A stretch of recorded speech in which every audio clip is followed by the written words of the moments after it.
Every challenge question from the Pearson textbook, part 5. This is the review exercise chapter from 1 to 4. So it's all the things that we've done before. 1A from the challenge is this here, which is obviously just factorizable. I'm not really sure. Yeah, okay, fine. This is the real question here. Now, this we could write as 3 to the power x minus 2 is the same as 3 to the power x divided by 3 to the 2. Because, of course, when you divide bases like this, you would take away the powers. But of course, 3 to the power 2 on the bottom here is just 9. And then I can times everything by 9 to get a minus 9 over there. I could then expand this thing out, or I could let y equal that, I guess, and then expand out. And then move the 9 to the other side. And we end up with this, which hopefully looks very familiar because it's just this with y's in here instead. And so this therefore has solutions of y equals 9 or 1. But of course, then we look back at this original substitution and we say, okay, that means that 3 to the x is 1, or 3 to the x is 9, giving us solutions of either 0 or 2. And that'll be that one done. Question 2. So we've got an area, a rectangle with area this. So let's have the base of the rectangle be called A and the width be B or something like that. A and B, so therefore AB equals 6. And the perimeter is this. Now, the perimeter is, of course, A plus B plus A plus B. So that's 2A plus 2B equals this. This is just a simultaneous equation. So there's a bunch of ways you could do this. Obviously, divide this by 2 first. I then decided to be funky about this, I think, and just square both sides. Of course, a plus b all squared is a squared plus b squared plus 2ab. And this squared is 4 squared, which is 16, times root 2 squared, which is 2. 16 times 2 is this. And now 2ab is 12, so you can just... What am I doing here? This looks fun. Times this by 4. Oh, this, I can see where this is going. Times this by 4 to make this... I should be able to see where this is going, shouldn't I? Because I did it. Anyway, this is 24 in here. You get this. You take away 24 on both sides. And then you can refactorize this to be a minus b all squared. And then square root both sides and you get this. And the reason I'm doing this is because now I have this equation and this equation, which I can solve. Now, the reason, by the way, this isn't plus or minus 2 root 2, it's just plus root 2 root 2, is because I've just arbitrarily decided that a is the bigger one. So just make a note that a is the bigger one here. And that's why I decided that's supposed to be positive.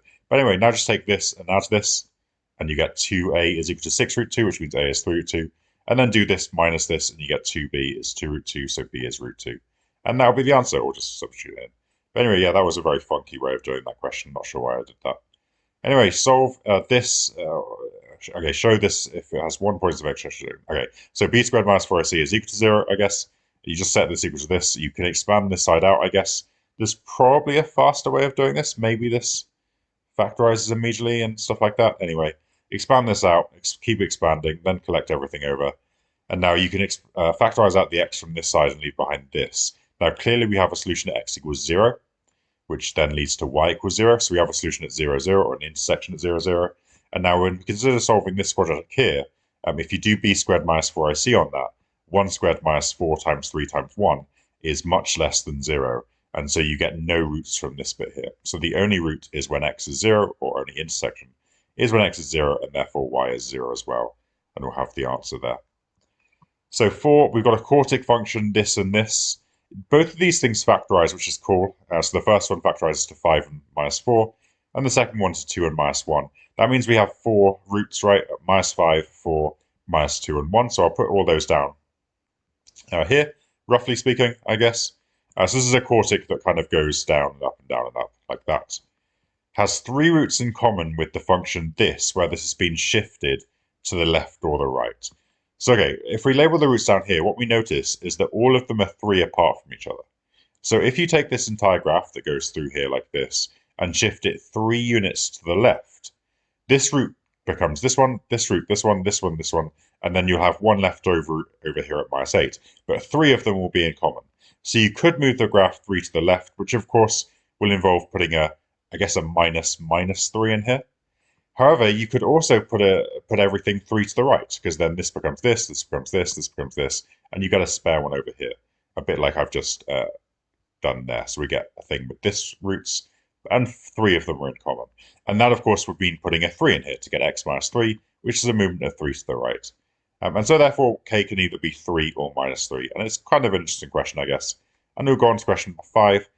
By inspection, it's pretty clear that m equals 0 is a solution. So we can note that, I guess, and move on.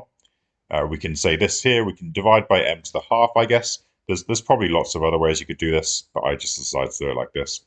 So 54 divided by 16 is some fraction, I guess, this. And that's just kind of interesting. Can you do this without a calculator? Something to the power 3 over 2 is this. So something square rooted and then cubed is that.